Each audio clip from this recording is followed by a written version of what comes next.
primeval vampires. This is where vampires come from. This was some kind of curse or infection that could afflict, like I said, those primitive humans. It seems that the modern vampire is the work of warlocks or sorcerers trying to recreate this to increase their own power. Now, after many years of that, this is what they would become. This is an elder, recluse vampire. You can see that it started to take on features similar to the primeval, the pointed ears, the animalistic bone structure. That is apparently something that would happen to almost all types of vampires as they got into very advanced age.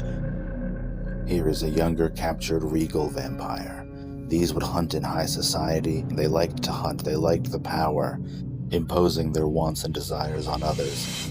Think terrible narcissist megalomaniacal addicts, viewing human beings as nothing more than prey. And the other big question I get is werewolves.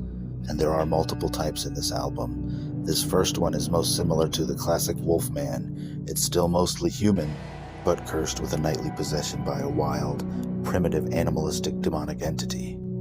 This was a curse born of diabolical witchcraft that could be passed by a bite, with no known cure outside of execution. The next is more like the modern conception of a werewolf. As you can see, this specimen is chained, it's skinny, it's mangy. It's been here in the keep for years at this point.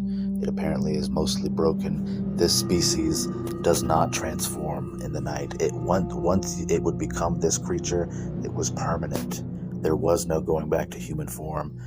Now this last one, which they called Voltkin, were the worst of them. As you can see, its face looks like a skull, and it looks like you can see part of the human flesh on its chest. I'm sure you've seen stories or movies where the werewolves rip out of their skin rather than shifting. That's what seems to be the case here. They consider these things on par with demons and very powerful warlocks.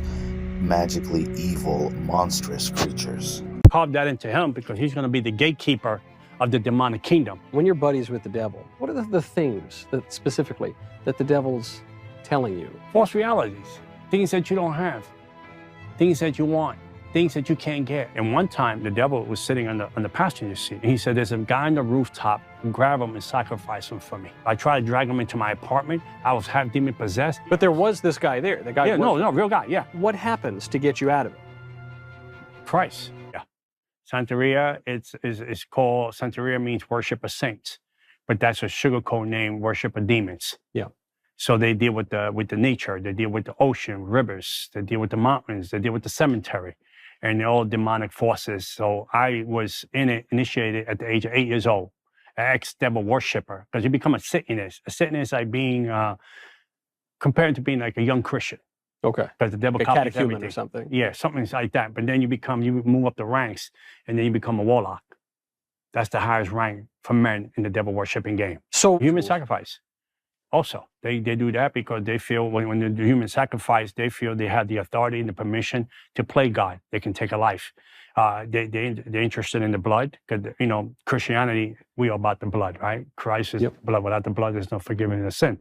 So that's what they practice. They counterfeit, they bootleg of what the original is, Christ, the ultimate sacrifice. So the reason they sacrifice animals, because they feel animals could take away the curses, the animals could take away the poverty.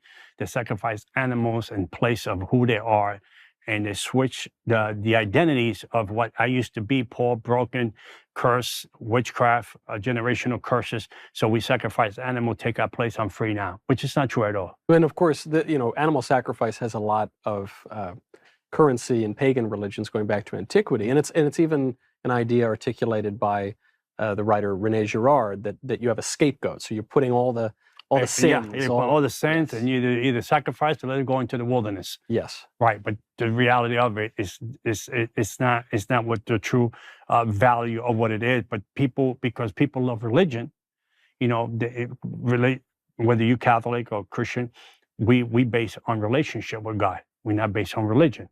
But because religion has a form of godliness and people don't know the word of God, they fall into the trap. Because even when we used to trap people in the occult, we will hold hands and say, "We God, we start. We God, we finish." But the person outside saying, "Oh, wow, look, they do believe in God." But then what God are we talking? We're talking about the small g.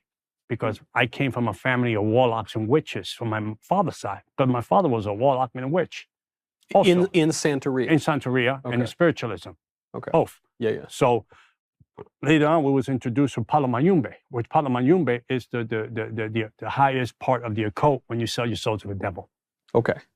So, and Palo Mayumbe is also a Cuban. Are you Cuban? Yeah. No, I'm Puerto Rican. You're Puerto Rican. Yeah, we're but it's in kind of a Santeria. It's similar enough. Yeah, similar. We all rock the same boat, Santeria.